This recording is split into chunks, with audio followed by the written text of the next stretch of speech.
આપણે life insurance policy, health insurance policy લઈએ છીએ, પણ જે વ્યક્તિએ પોલિસીઝ લીધી છે એના સિવાય બીજા કોઈને ખબર નથી હોતી કે એ પોલિસીઝ ક્યાંથી ચાલી રહી છે.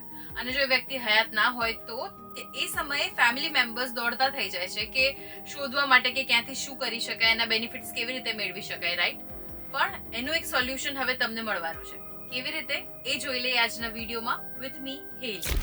તમે તમારી બધી જ ઇન્સ્યોરન્સની policies, may it be vehicle, life, health insurance policies, એ બધું એક જ જગ્યાએ જોઈ શકો છો. અને જો અત્યારે તમારી પાસે ફિઝિકલ કોપી છે તમારા ઇન્સ્યોરન્સની, તો તમે એને ડિજિટલ ફોર્મેટમાં હમણાં જ કન્વર્ટ કરી શકો છો.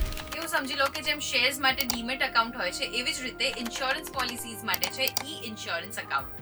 અને EIA અકાઉન્ટ બનાવીને એવું નથી કે ખાલી તમે બધી પોલિસીઝ જ એક જ સાથે જોઈ શકો, પણ એનો સૌથી મોટો બેનિફિટ એ છે કે સપોઝ તમે કોઈ પણ એક અકાઉન્ટમાં તમારો એડ્રેસ ચેન્જ કરો છો અથવા કોઈ બેંક ડિટેલ્સ ચેન્જ કરી છે, તો એ બધા જ અકાઉન્ટમાં ઓટો રિફ્લેક્ટ થશે. તમારે બધામાં અલગ અલગ ચેન્જીસ નહીં કરવા પડે. બધી જ પોલિસીનો ટ્રેક રેકોર્ડ રાખવો, પછી બધાના પ્રીમિયમ ટાઈમલી ભરવા, એ બધું ઘણું અઘરું થઈ જતું હોય છે જ્યારે આપણે પ્રેક્ટિકલી કરીએ.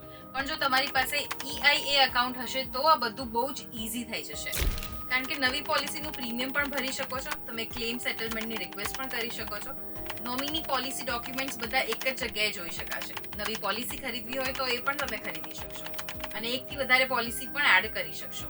અને આના માટે તમારે ઈ ઇન્સ્યોરન્સ અકાઉન્ટ બનાવવાનું રહેશે. હવે તમે NSDL national insurance depository through પણ બનાવી શકો છો અથવા IRDA થ્રુ પણ બનાવી શકો છો, જ્યાં તમે તમારી બધી જ પોલિસી એક સાથે લિંક કરી શકો છો. અને જે લોકોએ છેલ્લા 1 વર્ષમાં નવી પોલિસીઝ લીધી છે, તો 1 વર્ષથી તો એવું જ છે કે બધા માટે ઇટ ઇઝ કમ્પલસરી. પણ જો તમે એની પહેલા પોલિસી લીધેલી છે અને તમને નથી આઈડિયા કે તમે EIA અકાઉન્ટ કેવી રીતે બનાવી શકો છો, તો અમને કમેન્ટમાં અકાઉન્ટ લખીને મોકલજો. તમારા માટે ખાસ સ્પેશિયલ ડિટેલ વિડીયો બનાવીશું કે તમે અકાઉન્ટ કેવી રીતે ક્રિએટ કરી શકો છો.